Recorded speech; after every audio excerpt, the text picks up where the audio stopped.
It ain't about what you have, it's about who you trust.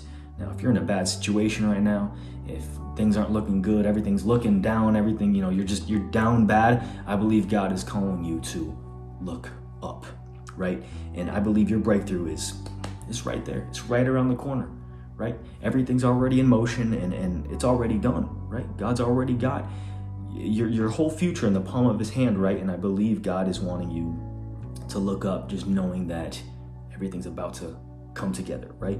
Don't flinch. Makes me think about Kobe, right? There's that viral clip of him going up against Matt Barnes, and Matt Barnes is about to inbound the ball, and what does he do? He tries to scare Kobe. He takes that ball and he pump fakes it right in his face, and he gets about that close to his face. But when you play the clip back, Kobe, he doesn't flinch. He's just sitting there, just like this, right? And in the same way, I believe the enemy, he's trying to throw those lies at you. He's trying to throw a little bit of doubt at you, trying to get you to flinch and fake you out, right?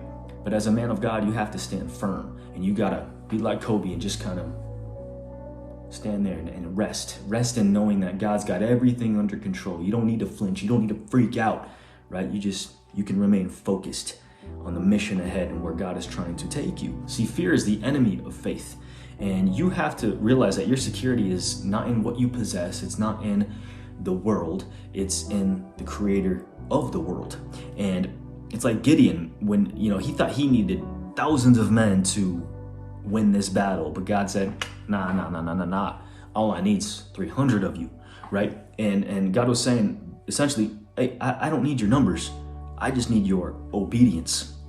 And that's the thing right there, is the enemy, he doesn't even need to destroy you. He just needs you to doubt. If he can get you to doubt, he's already defeated you before the battle even begun, right? And time again, when we read our word, when we read these stories in the Bible, we see that God, he never needs man's strength or man's numbers, right? Gideon didn't need those 30,000 soldiers.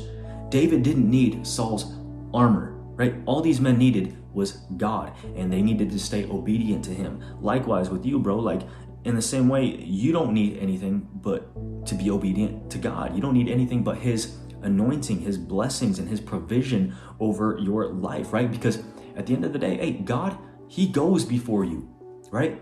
He's on the front lines. He's protecting you in the battle, in the war. And all you need to do is simply just keep the faith, stand firm in him, step out with what you have, and trust that God will handle the rest. And I truly believe right now that this is a season where God is calling you to get into agreement with him, get into agreement with his word and what he says about you, and how he has plans to prosper you, not to harm you, plans to give you a hope and a future. And he says that you are fearfully and wonderfully made. He says that he has given you a spirit, not of fear, but of power, love, and a sound mind, right? So embrace those things, embrace the promises that he's given you, get into agreement with him and his word and what he says about you and where he is taking you. Appreciate you.